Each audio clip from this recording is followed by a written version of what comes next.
বাংলার বিনোদন, বাংলার আবেগ, শুধুই ক্লিক।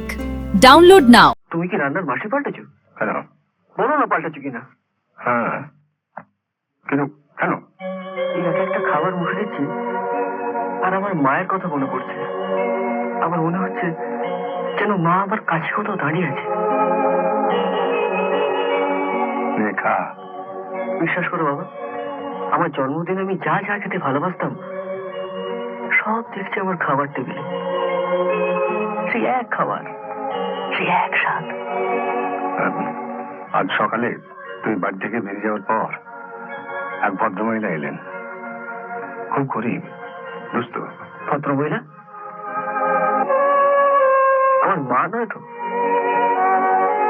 ভদ্রমহিলার মুখটা পোড়া,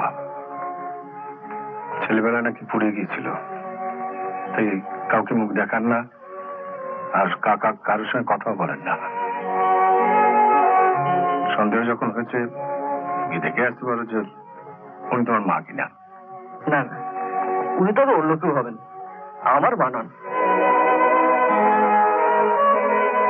আমার মা কি সুন্দর দেখতে, ঠিক লক্ষ্মী প্রতিমার মতো।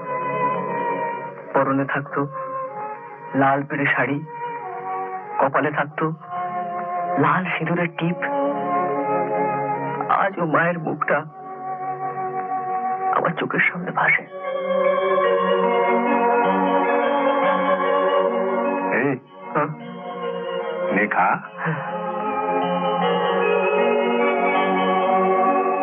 আচ্ছা বাবা, দুজনের হাতের রান্নার স্বাদ হুবহু এক হতে পারে?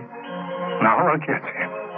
আমার কি মনে হয় জানো বাবা, এই, যিনি এসছেন তিনি হয়তো আমার মার খুব চেনা। তুমি খাও, আমি ওনাকে জিজ্ঞেস করে আসি যে উনি আমার মাকে চেনেন কিনা। তুই আগে খেয়ে নে না, তারপর। তুমি খাও না, আমি আসছি।